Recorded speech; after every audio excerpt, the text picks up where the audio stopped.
And we are on. So, good morning, good morning, good morning, everyone. It is Hello, Friday, people. the 24th of July, 2020, and it's 10:31. And this is episode 2 of Tools for Living Your Life. Steve, I think we need a bit of a jingle.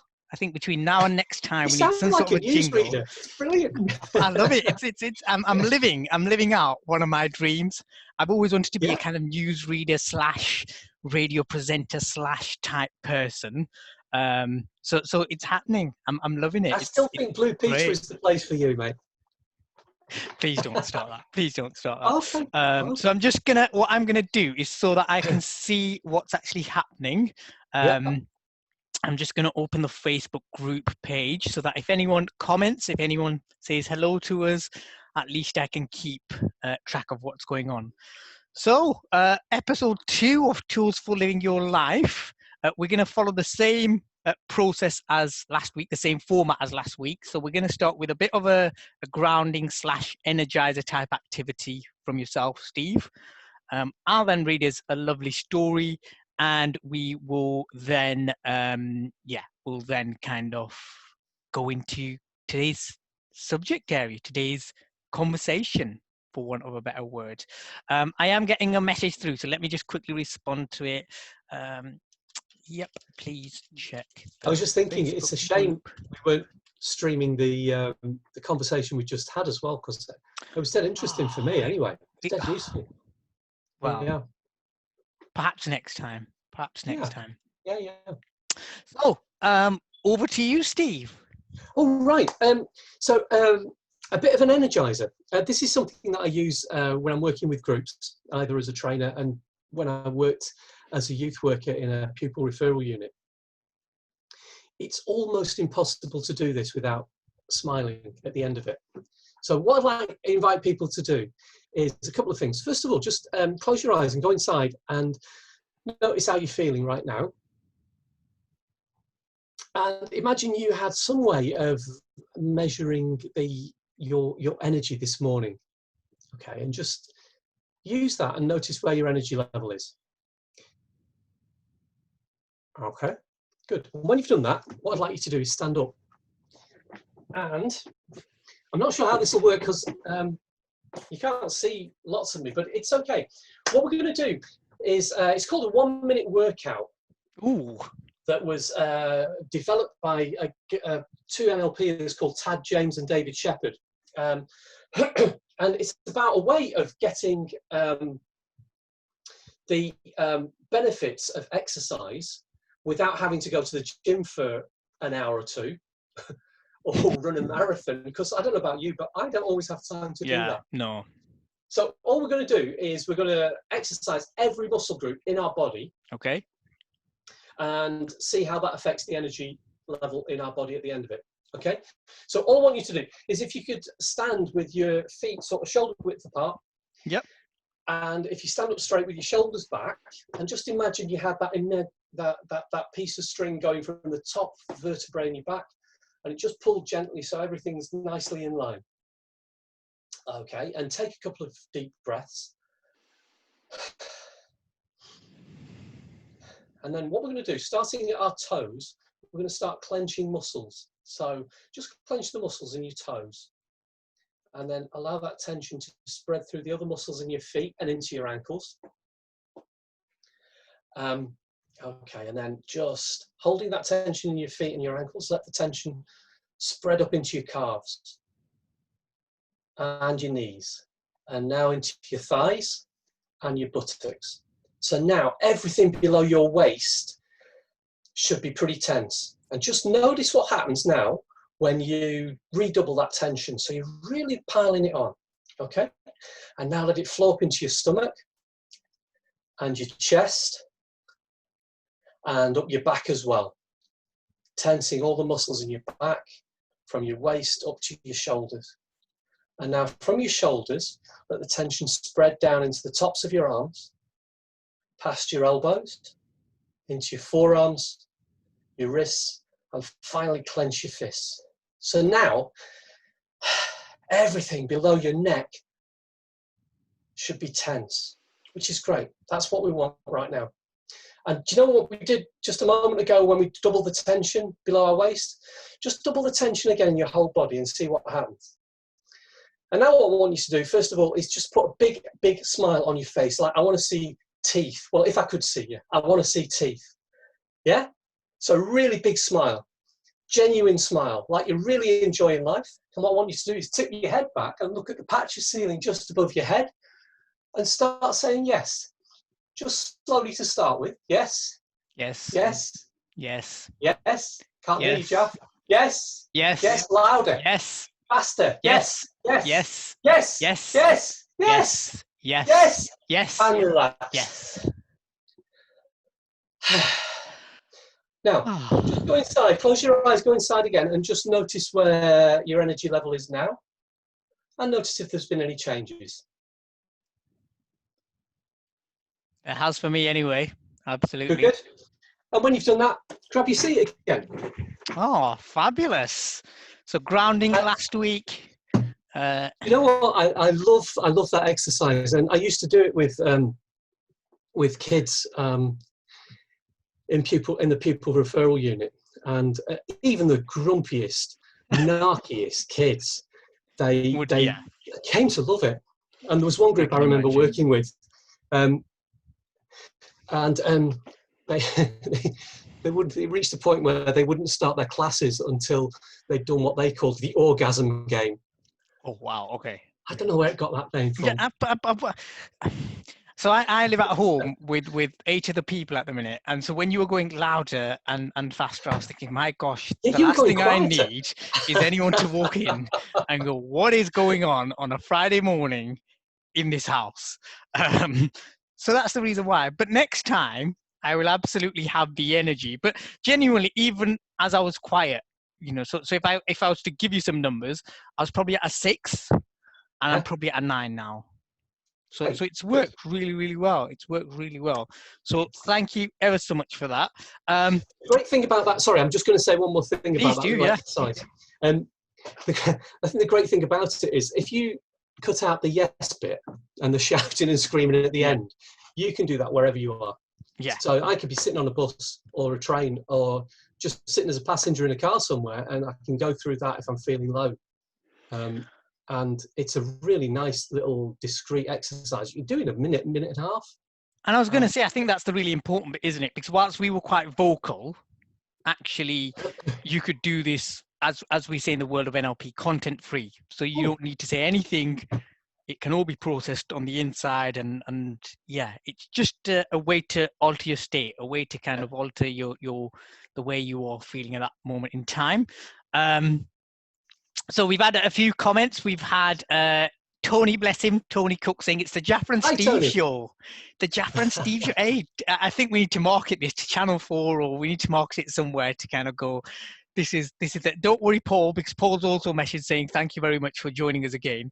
So the last thing I'd want is for Paul to feel as though we're going to abandon ship and kind of move over to a television deal. If we were to get one, we wouldn't, Paul. We wouldn't leave you like that. Yeah, we credit everybody. Absolutely. Sounds a little bit like Tom and Jerry, doesn't it? Max just said, just came on as you were doing this, just what I needed. So thank you very much for that, Max. And we're glad that it's given you what you needed. And Shaz has said good morning. So good morning to you as well. Good morning, Shaz. So it's story time, Steve. Oh, goody. Story time. I love stories. So are you sitting comfortably? So just get yourself into a nice, comfortable resting position so we can listen to this story in a way that's right for you. And like I said last week, I used to love story time back when I was at primary school. So just imagine, just take yourself back to that time when you were told wonderful stories, some of those fairy tales that you might remember. You might want to close your eyes. You might want to keep your eyes open. Either is absolutely fine. And this story is called The Starfish. And it's adapted from a story by Lauren Aisley. Lauren Aisley. I woke early, as I often did, just before the sunrise to walk by the ocean's edge and greet the new day. As I moved through the misty dawn, I focused on a faint, faraway motion. I saw a person bending, reaching, and throwing their arms out towards the sea. I began to wonder what it was that they were doing. Were they dancing along the beach in celebration of the perfect day soon to begin? Or was it something else? As I approached, I sadly realized this was not so. They were not dancing to the day, but rather bending to sift through the debris left by the previous night's tide, stopping now and then to pick up a starfish, and then standing to throw it back into the sea. I asked, what is the purpose of this effort? The tide has washed the starfish onto the beach, and they cannot return to the sea by themselves, was the reply. When the sun rises, the starfish will die unless I throw them back to the sea. As the person explained, I surveyed the vast expanse of beach, stretching in both directions beyond my sight. Starfish littered the shore in numbers beyond calculation. The hopelessness of this plan soon became very clear to me. But there are more starfish on this beach than you can ever save before the sun is up. Surely you cannot expect to make a difference. The person paused briefly for a moment to consider my words, then bent to pick up another starfish and threw it as far as possible back into the sea. And turning towards me, he simply said, I made a difference to that one. So not as long as last week's, the message though still just as important. And that's the topic for today's conversation, Steve. The difference that makes the difference. What difference does NLP make to people, to people's lives? What difference has NLP brought to us? How is it different to any other kind of change work that happens, whether that be counseling or therapy or anything else? But before we do, we had a wonderful conversation this morning, and we realized that we didn't really ask people, because we're aware that we've got some NLPers tuning in as well. We didn't really ask people last week what they I've lost my words, Steve. What did we do last week? About Fab, thank you. we were talking about how we defined NLP and how we made it work in sort of a 30-second elevator pitch. And we just wondered as well, how, if you know a little bit about NLP already, then when you're faced with that question, what is NLP? Well, what do you say? So a little bit of feedback like that will be really welcome, because the other thing is that none of it is graved in stone. So if you can help us, then that would be a massive help, obviously. So we're always learning. So yeah, so post stuff on the what's it called, Jaff? The Facebook Live. The Facebook Live. Come on, Steve. So Get with it, Steve. Okay, I'm trying. So yeah, do or do not. There is no try, Steve. We know that one from NLP, don't we? Yes, we do. Thank you, Yoda. God, it's not easy. Sorry, go on. Okay, yeah. So post some stuff, and we'll share it as we go through, and see what happens. Thanks for that, Steve. I just totally lost it. I was a bit like, what am I? I think I needed a swig of my brew. So, so the difference that makes the difference. The difference that makes a difference. People are already commenting on the starfish story. So Shaz said she loves the starfish story, and Angela, bless her, said we can always make a difference, even if only to one person. And that's what today's topic is all about. That's what today's chat is all about. So as someone who's been immersed in NLP a little bit longer than I have, or for quite a while longer than I have actually, where's it all come from? So where's it all come from, and how is it different to stuff like that? Or is it different to therapy and counseling? And yeah, so if you could just tell us a little bit more, Steve. Well, the history of NLP has always been about looking for that difference, I think. So are you all right for a couple of minutes of history? Absolutely. Will that be all right, do you think? Let's do it. Well, Let's do it. People can always tune out and go and make a brew. So this is back in the early 70s when Richard Bandler was a postgrad student in the University of California at what was the campus called? Do you remember? It'll come to me. Anyway, doesn't matter. If anybody knows, please help me out. But it was a new campus, and there was a new atmosphere about how they wanted to do teaching and learning in this new place. It was a beautiful place in the hills of California, surrounded by woodland, apparently. Beautiful place. I remember this, yeah. So Richard Bandler finds himself there as a postgrad in psychology, and he starts running, as part of his research, he starts running Gestalt theory student groups, and he works with small groups of students using Gestalt theory and trying to get difference going there. I don't know a lot about Gestalt theory, but one thing that was evident was that he was really, really good and very, very effective. And it reached the ears of, well, actually it didn't reach the ears. Bandler wanted one of his tutors, a guy called John Grinder, to come along and see what was happening. Now, Grinder was a linguistics expert as well, so he taught linguistics, and I think I'm right in saying that Bandler, part of his studies involved linguistics as well. So Grinder came and joined the groups, and what he noticed was that Bandler had this amazing way with words. So they sat together and they thought, well, what are you doing that makes it so good? And are other people doing the same thing? So they So what's the difference, if I'm right, if I'm hearing this right, Steve, what's the difference that's making that difference to how people are taking that information on board? So what are the words? What are the order? What's the context that you're using words in that makes them so powerful? Amazing, amazing.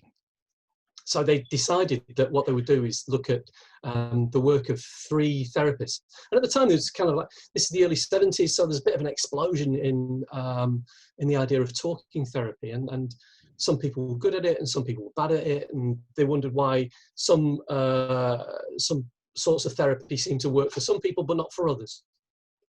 So they looked at the work of 3 therapists. A woman called Virginia Satir, who was, I think she was part of the university at that time, but she was a pioneer in family therapy. And what she was doing was treating families not as individuals, but as systems that interlocked and interworked with each other. And so when we look at the system and we change one part of it, then what happens to the rest of the system when faced with that change of behavior or attitude or whatever? So she was one of them. There was Fritz Perls, who was the founder of Gestalt theory. So it was an obvious choice, given Bandler's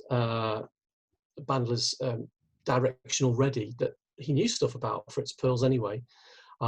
So they thought he would be a good person to model. And the third person was Milton Erickson, who was the founder of, if you like, modern hypnotherapy. And what Milton Erickson was brilliant at was, instead of getting people into trance by waving watches in front of their faces, or, you know, saying, look into my eyes, but not around my eyes, what he did was he talked to people and built stuff that they told him. So they built their story into hypnotic inductions and got amazing results with that. And he was just an amazing therapist. But they wanted to know, well, what makes these people amazing?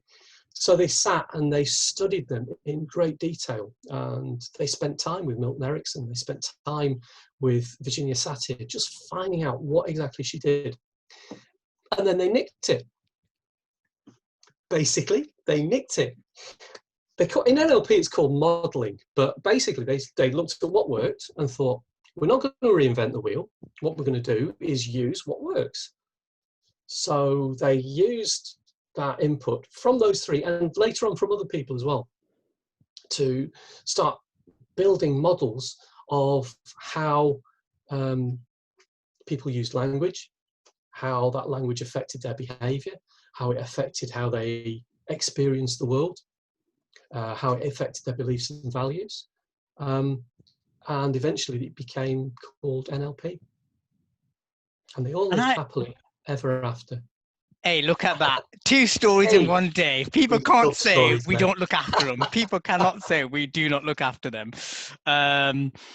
So So listen, yes. can I just say, that's a my own potted understanding of that early history of those characters, and I'm sure I've missed stuff out. So please feel free, folks, to fill in the gap as well.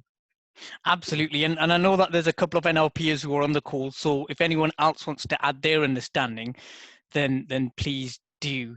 That's just fascinating. And for me, it comes back to that whole kind of analogy of, I know you said they nicked it and it was in jest when you were saying that. But for me, well, I just love the idea of actually they didn't reinvent the wheel. Yeah. They looked at what works, and they looked at they looked at what works, and they looked at what was getting results and how people were clearly having some transformational movements and were being supported really, really well. And I've always said NLP for me is what people do really, really well. All it's given me now, so one of the biggest differences it's made in my life personally is that it's given me a framework to now explain things to people. So I always knew I did some things really, really well and other things not so well. And I always knew that there was a difference between me and some of my friends in terms of how we viewed time or how we viewed various other parts of life.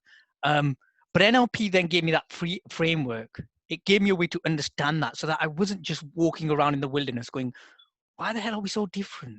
I just don't get it. I just don't get it. And now I do get it. And it's made me so much more understanding. And it's made other people in my life so much more understanding. And it's allowed me to build really strong relationships with people. So I just love it from that perspective. I just think it's great. It's given us something that we can hang our hat on, so to speak. Yeah, I think that's right.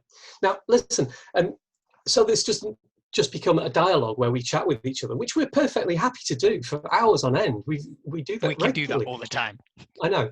So what we'd like to invite people to do as well is that if there's stuff that has made a difference in your life, so it could be a theory or it could be a model, it could just be something that somebody said to you that has just made things click and understand, then if you feel able to, please share it with us. And we're not just looking for NLP stuff. If you don't know anything about NLP, doesn't matter. Anything that's made a difference. Anything that's made a difference. So whilst that's John coming, Grinder, sorry, I was going to say, whilst that's coming in, let's continue having our chat, and as and when comments pop up, I'll kind of bring them to our attention. John Grinder, you were saying. John Grinder, I think he kind of echoed what you said, or vice versa, because I think somebody collared him and asked for that elevator pitch. What's NLP? And I think it was John Grinder. He said, "Whatever works." But I do, I take the mickey out of this modelling thing, this idea that they took stuff that already existed and synthesized it into something different. But I just love the economy of doing that as well, because nobody had done that before. No, not really. So yeah, good on him. So Max has just. Sorry, go on. No, go ahead. Let's hear from Max. I was just going to say, Max has just said that was a great analogy of NLP. Love it, Steve. Oh, thank you. I think you've got a job there, Steve, as our history teller, as our wonderful history teller of NLP.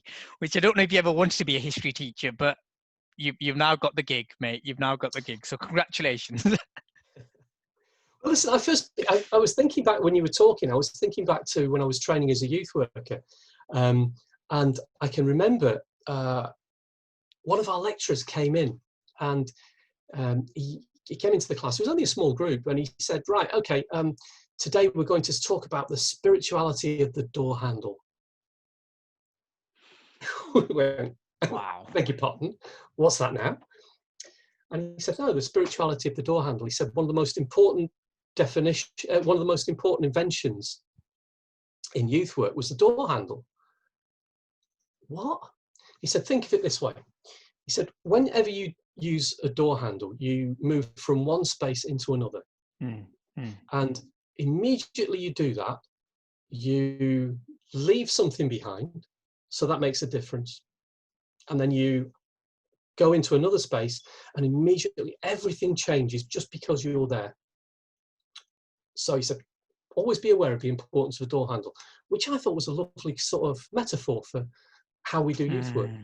And he said the importance, everything else with youth work is to acknowledge the difference that you're making and control it so that you're making difference for a positive progression. I was like, thank you. I think his name was Bob. Thank you, Bob. You can stop there. I don't need to hear any more from this lesson because I need to go away and think about that, because that was a difference that made a difference to me. So just thinking about when I was working with, and this is before I started dabbling with NLP, but thinking of the work that I did in the early days when I worked in Prus, and there were some door handles that you dreaded using because on the other side of it, you knew there'd be a bunch of hostile kids. First thing on a Monday morning, the head must have hated me. At one Pru that I worked at, he gave me citizenship with Steve, first thing on a Monday morning. So a group of 16-year-olds who were still kind of recovering, let's say, from the weekend. And they get told, well, the first hour of your learning week, you're going to be doing stuff on how to be good with Steve. How to be good with Steve. Thank you very much, headmaster. So that was a particular door handle that I came to really seriously dread. It was not a good start to my working week either. And so what the NLP did was gave me a whole new toolbox about how do I control the difference that I make when I use that door handle. And I go in there, and now all of a sudden I'm there to make a difference. So what am I going to do? So I just found that a very, very useful sort of, if you like, a metaphor for how we do our work with other people. And I think, again, it's that unconscious stuff. It's the really, really unconscious stuff. So again, my background very similar to yours, Steve, in that I'm a youth worker. Absolutely love it, and I always think about that. What difference am I making? What difference is our sector making? What difference are our kids making to their own lives and to the lives of others and to the lives of their communities and the people that they live around? Yeah. And I never really understood it as kind of something that what's the difference that makes the difference? What's that 20% of effort, if I've got this right in my head, that yields 80% of the results? What's that stuff that you can do with a kid that will magically transform their lives forever? Genuinely, and we both know it, genuinely magically transform their lives forever. And then I came across NLP, and like I said, it gave me a framework. So for the first time, and I was so excited, for the first time I was able to share this stuff without people going, "You what? What are you on about?" Of course, they continue saying that because I've started to introduce new concepts and new tools and new whatever, and people are just like, "You're seriously off your rocker now, mate." But it's wonderful. It's wonderful, and I think for me, you're absolutely right. It was that difference. It was that kind of, I grew up knowing that there was some way to articulate that the difference that I'm making at some point is going to yield a difference. There's going to be something about it. But I never got it. And then you come across NLP. And I believe people who come across this kind of stuff of any way, shape or form, counseling, therapy, anything, you were meant to be there. I'm a firm believer in fate. I'm a firm believer in things happen for a reason at a time. In my head anyway, it is about I was meant to come across this at that particular point in my life. And we'll share a little bit more about kind of what difference it's made to us personally. We've already shared a couple of things there. I'm just going to bring in a couple of comments. So we've had a comment here. Muriel, I'm really sorry if I've said your name wrong. I really, really apologize. Myriel. How would you say that, Steve? Muriel? Myriel. Muriel. I think so. So that's apologies right. If we've got that wrong. Did you notice, folks, how he passed the book then? Thank you, You know what? Jaff. I was That's hoping that no great. one would notice, but Steve, thank you very much for bringing that out. So Muriel said, as a gustatory type, I enjoy the temperament, sorters, and tools for recognition, for recognizing different aspects of the personality in NLP. Delicious. So gustatory is taste, right? Yeah, that's right. Just so that we kind of articulate fancy phrases into plain English. So from what I'm reading here, so as someone who particularly enjoys taste and Yes. all aspects of taste, I enjoy the temperament sorts and tools for recognizing different aspects of the personality in NLP. So that Great. wide Yeah, ranging, yeah. that wide range. You know, when you start to think about it, Steve, it is fabulous how wide ranging this stuff really is, and how amazingly well, and this is really important. I think it's really important that we caveat this. How amazingly well, when used ethically and ecologically, things can transform hugely. So I know last week we Yeah. spoke about our trainer Chris. Chris has embedded ecology and ethics into us deeply.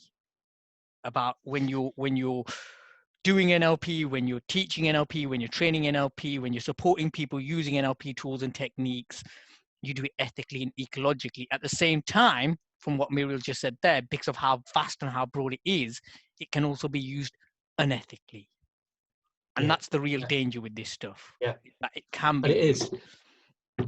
But I just want to thank Muriel for that, because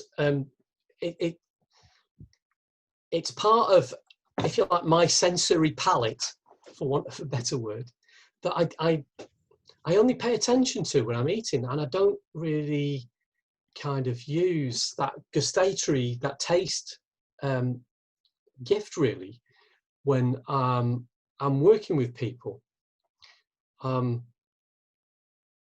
But I like the way that you phrased it. It's kind of like, if you You can can taste it.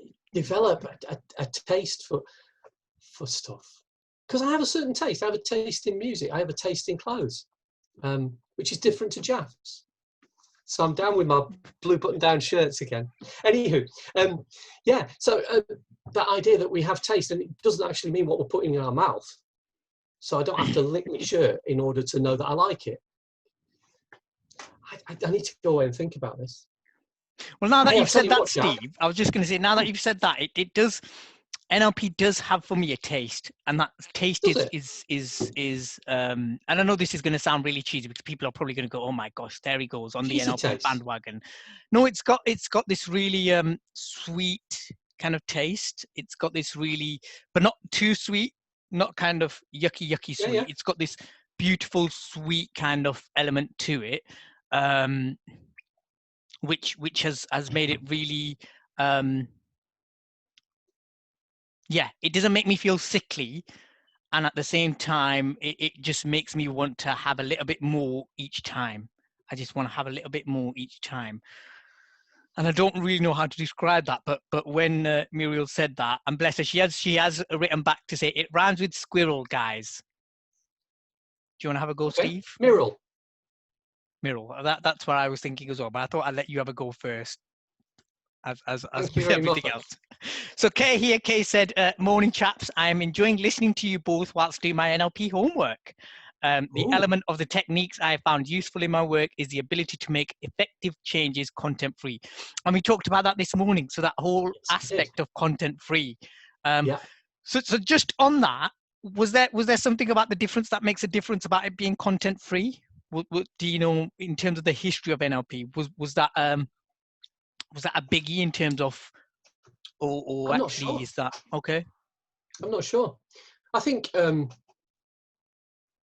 suppose, I don't know, maybe thinking way back to the idea of, Sigmund Freud and people lying on a couch doing free association. And apparently people could just lie there for hours, weeks, months. Not all the time, obviously. They'd come for his, the hourly session and just lie there and not say anything. And from his point of view, that's just part of the process. I did some training in T groups. I don't know if anybody's ever heard of T groups. They were developed by the Tavistock Institute in London. I did some training in it years and years ago, and basically it's about how groups kind of deal with different situations. So you might use it with a staff team, or you might use it with a group of people who are facing a similar problem, or have a particular challenge in their lives. And basically the facilitator of a tea group would come in and sit down. And the members of the tea group would come in and sit down. And the therapist's role, the facilitator's role, was just to sit there until stuff started happening. So in terms of that being content-free, yeah, there is I think there's a history in therapy about the idea that we say what we want to say, and we don't say what we don't want to say. And yet we're still saying stuff even when we're not saying stuff. So we talked about this just before we came on live. That's right. About so I've had some wonderful feedback over the kind of couple of times that I've been online, and thank you ever so much to Liz Bailey for the feedback around my use of the word absolutely. So I keep saying absolutely, and it's my kind of passionate way of agreeing with someone. And then you reminded me, Steve, actually I could say absolutely nothing, and my body language would say a hell of a lot more. And it's that whole Moravian principle, for those of you that know about Albert Moravian, wonderful psychologist, I think he was, who kind of came up with where we take meaning of communication from. And for me, it is all about that kind of, actually, it's only 7% of our meaning of communication is taken from the content. So the actual words that we use, the vocabulary. Powerful stuff. Yeah. Powerful stuff. So Tony's here. I started to write an essay, but it comes down to the fact that we are flexible. Our neural pathways can be changed. NLP works on all levels of our system to increase flexibility. It can be incorporated in any other therapeutic approach. It helps to build the essential therapeutic relationship through rapid rapport building. I think Tony needs to come and join us on a Friday session at one point, Tony. So if you're available, we'll reach out. Please do come along and join us, because I think people like that with such vast experience. Tony's been doing this stuff way longer than we've been doing it, and yielding some fantastic results. And it's that NLP presupposition. So the presuppositions are what I call statements of intent. I don't know if you'd. Yeah. If you've got another way of calling them, Steve. I use that presuppositions. Yeah. It's that statement of intent which the person with the greatest flexibility of thought and behavior will have the greatest influence in any interaction. Yeah. And I think Tony just summed that up absolutely beautifully there. About that's what NLP gives us, is that flexibility of thought, of approach, of just behaving in a different way, and knowing that we're in control of that. And thanks for that, Tony. And apart from what Jaffer's just said, the other thing, that idea that, there's no reason why you can't use NLP in if you're doing counselling or other sorts of therapy, or youth work, or sales, or whatever. So that idea, we started with, and I started wittering about how Bandler and Grindler sort of, I said they nick stuff. I hope they're not. I hope they're not online now, because they will sue me. I'm just putting a disclaimer out there, Mr. Bandler, Mr. Grinder. I think you're wonderful gents, and I absolutely deeply admire and respect your work. So just so that I can get my disclaimer out there, Steve. Yeah, thanks. I'm thinking about rats now and sinking ships. So when they started, the whole idea was that we're not going to reinvent the wheel. And now other people are doing that as well. And I suppose they always have. Yeah. So take that back. Excuse me. I was just thinking about when I first was getting involved with NLP. And I did it because I was sharing an office with two women who were going through their practitioner training. And once a month, every Monday morning, they would just sit and debrief each other, and it was great. And I'd just kind of sit there and earwig. I was like, oh, this is curious. So I made the mistake of Googling NLP. I was like, it was a real eye-opener. I mean, there is some stuff on there. So, use NLP to seduce the man or woman of your dreams without them knowing That and on their sounds good, first date. Steve. Stop it. Use NLP to move money from your friend's pocket into yours without them being aware of it. I'm like, hang on, what is this stuff? But what they're advertising there is the difference that makes the difference, because there's an acknowledgement that NLP works, and I guess it's like any other tool. It's about how you use it, and if you use a screwdriver to do a hammer's job, that's not the screwdriver's fault. it's the person using it. Absolutely. So that's kind of one of the things that I was thinking of then. So the NLP is effective and powerful is true, and it can be used for the wrong purposes. When I'm training the foundation diploma, there always comes a point when the M word comes up, and the M word is manipulation. And are we manipulating people? I have absolutely no problem with the word manipulation. It's just a word. It's just a word. The point is that all education, all development is manipulation, in the sense that we are reinventing the wheel. So somebody tells us about some stuff and shows us how to work it, that's manipulation. Somebody tells us about the French language and gives us some vocabulary and some grammatical rules so that we can use it, that's manipulation. I have no problem with the word manipulation. The problem is always with the manipulator. So what's going on in their head? What is their outcome? What do they want from you? Do they want sex or money or whatever? Or do they want, your personal growth and development? So yeah, there's a little rant about manipulation. Hey, I'll tell you what we did though, there just a few minutes ago. Did you notice, Jaff, when you were talking about fate, and I deliberately didn't go down the rabbit hole with you? What rabbit hole was that though? You see, we're on the edge of it again, and that's happened so quickly. So, fate, rubbish. Yeah, but this is a beautiful thing, isn't it? I think that for me, so I think for me it was. Oh, listen, I wasn't asking us to go down there, Okay, let's move on. I was just pointing out that we'd avoided it. No, absolutely. Let's move on. Yeah, let's move on. That's me.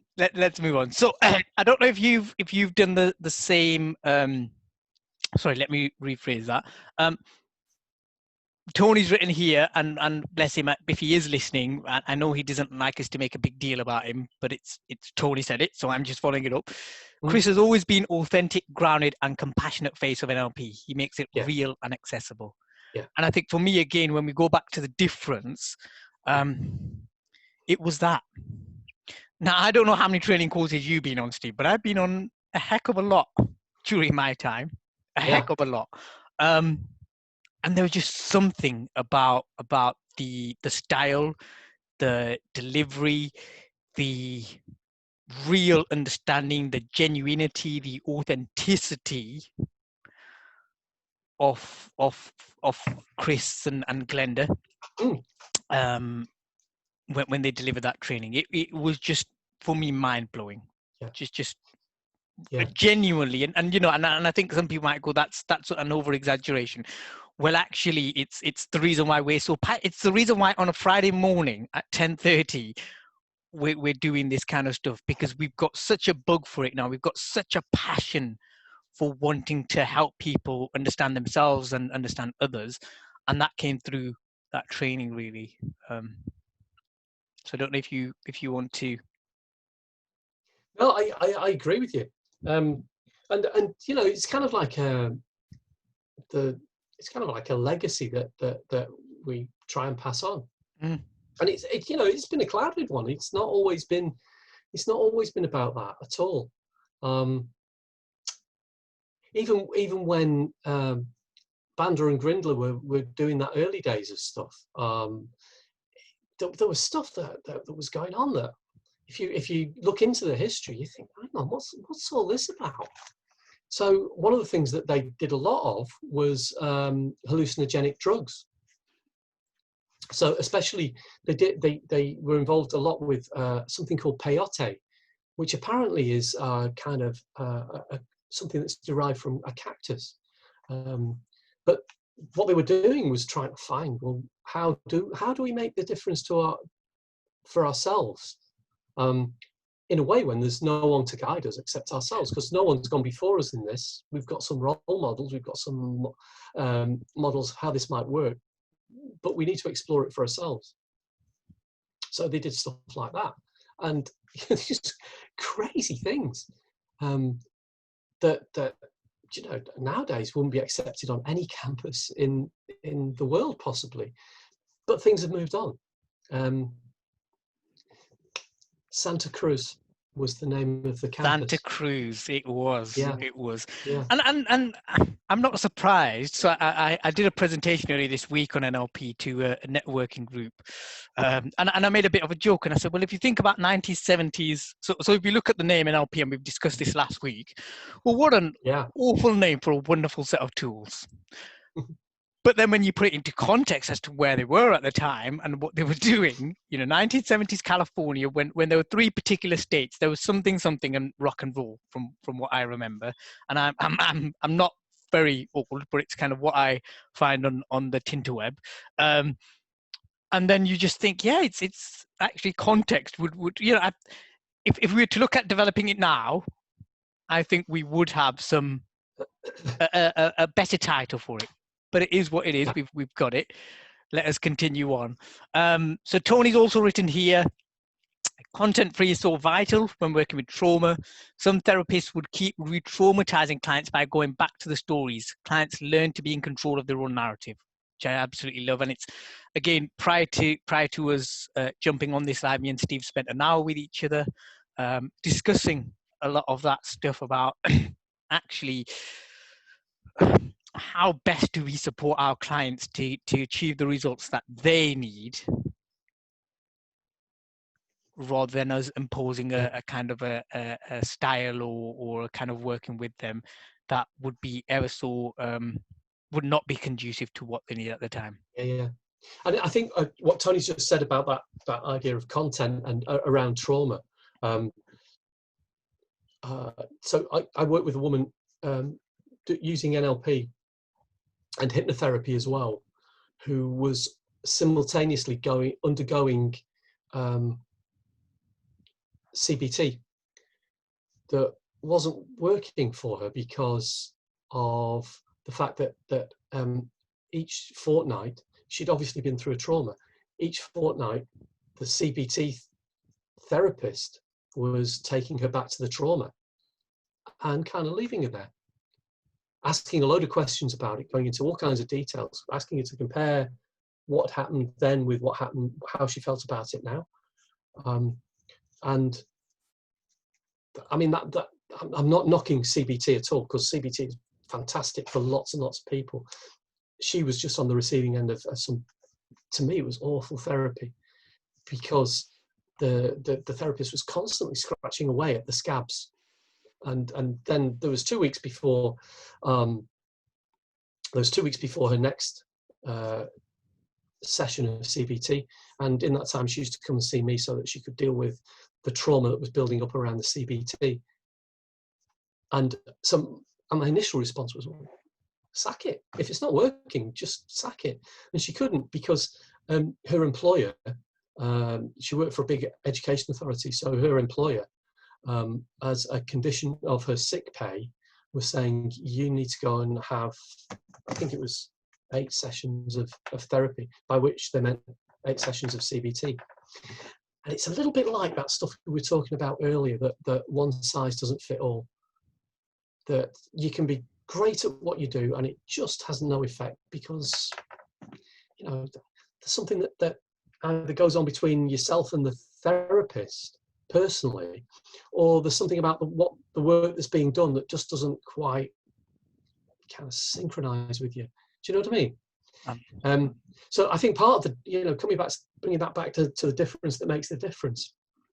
you've got to be working with the right person, and they've got to be in the right state and know the right stuff, so that when you come down to doing the work, you're confident that there's going to be an outcome that is taking people to where they want to be. And it also goes back to your your earlier point, Steve, about it is about the therapist, isn't it? And it is about the person doing or supporting the person with that change work. And unfortunately, you talked about it in terms of manipulation before, bringing it round to this, and I know it's not manipulation, but unfortunately there are just people who aren't necessarily skilled or experienced at doing some of that stuff. And like you, I think CBT, NLP, counselling, they all get their fair share of knocks, no matter what arena you're in. And I get really frustrated at that, because I think, well, actually, it's not the fault of the tool. It's the fault of the person who is utilizing that tool. And for me, they're not doing it effectively or efficiently, or they don't believe in the principles of that tool. To be able to do it really, really well. Muriel's back, and it's another taste comment. So she said, "Love the way you are together. Very nourishing." That's me and my gustatory stuff again. I love it. You know what, Steve? I love those kind of comments about our kind of synergy and our energy together, because it makes me it's worthwhile. It's worthwhile, and I think actually if it's providing some sort of insight to people, as well as being humorous along the way, well, jobs are good, isn't it? Jobs are good, as they say. Cool. And Tony was just saying here, education is a subversive activity. Yeah. I'll kind of pass that back over to you, Steve. I agree. That's it. Yeah, it is. Because it's all about change. I think change is subversive. It's about moving from stuff that might be established to stuff that isn't. I think I was thinking back of the history of NLP, and I don't want to go into like huge long spiels about it, but one of the things that when it was being set up and developed in its early developmental stage,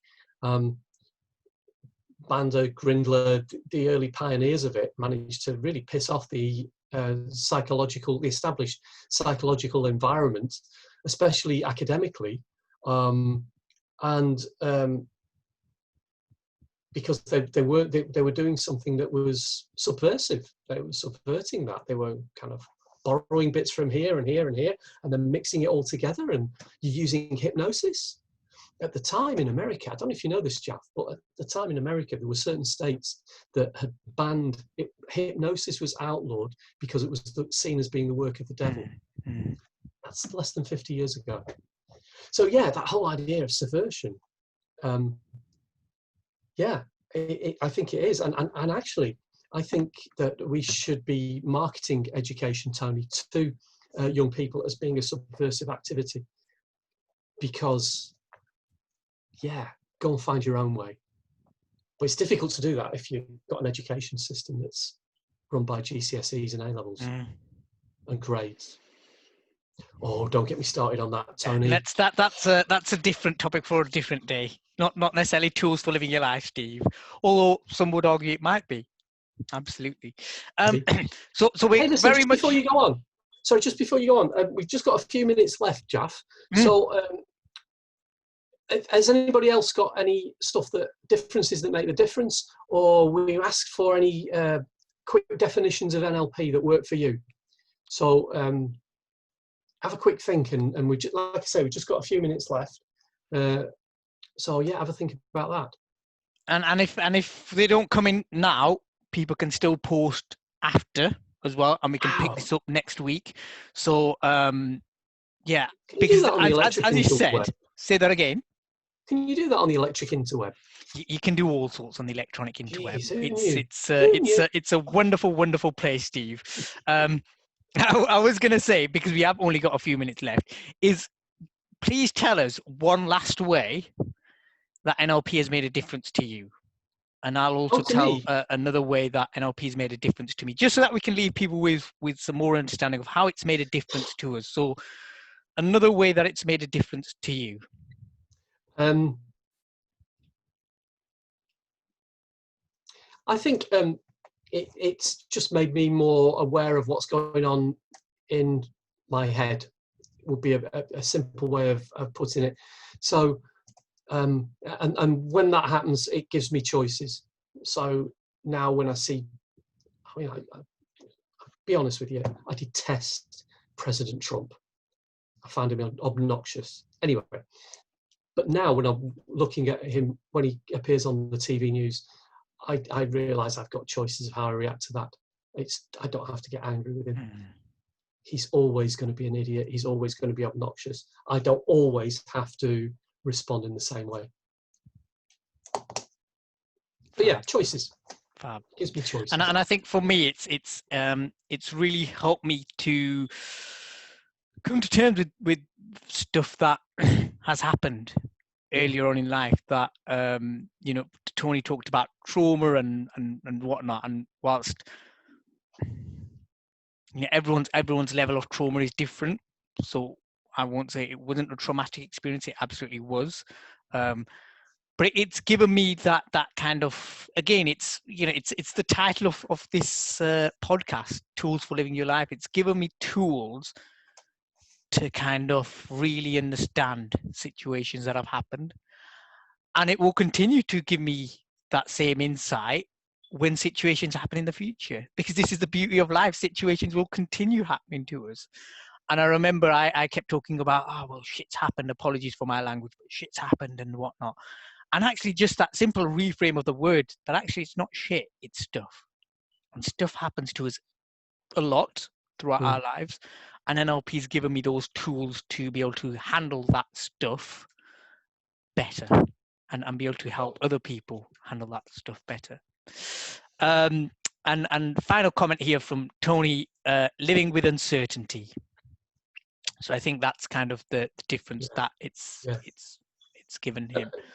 And we are living in uncertain times. Absolutely, yeah. I keep saying that word, Steve, and I told you to catch me out on it, and you don't. So Liz Bailey, if you're listening to this, I apologise. Well, I don't apologise. I don't think you should apologise for your own behaviours. Sorry, sometimes you should. Actually, yeah, you should. You should. Yeah, that's very true. Yeah. Listen, I know you so well now. I just don't notice it. Listen, I've got an idea. Just thinking about next week. Yeah. I just wonder if there's other stuff that people out there want us to witter about. To chat about, please. Yeah. Absolutely. What do you think? Absolutely. Yeah. I've just give us the ideas. Give us the ideas. So if there's any particular now my only concern with this is we might get inundated with requests, which kind of will then, when we catch up next Thursday. So we do plan this, by the way, ladies and gents. It's not we do it off the hoof. You know, we meet up. We meet up. We have a bit of a natter, but absolutely, I agree with that. I think if anyone wants to tell us kind of, or would like to suggest a particular area of interest that they think we should have a good old natter about, great, pop it in the comments and let's take that forth. Because I'm conscious that sometimes we get a little bit unfocused. Do you think so? I thought we're incredibly focused. I think we are. It's just the way we are. Well, it is coming on to 11:30. Thank you ever so much, Steve. Thanks, Jaff, for being a wonderful co-host as always. Thank you ever so much, everyone else. Yeah, thank you very much. Tuning in, for watching. It will be uploaded onto YouTube, so please check it out again. Please share. Please tell other people about it. Thank you so much to Paul for allowing us to use the channel to tell people about different tools for living your life better. Until next week, I had a really lovely line there, Stephen. I messed it up. You see that? The pressure of being live on camera. Let's rewind a little bit. Let's rewind. Until next week, take care of yourselves. Hope you have a lovely weekend and a lovely week.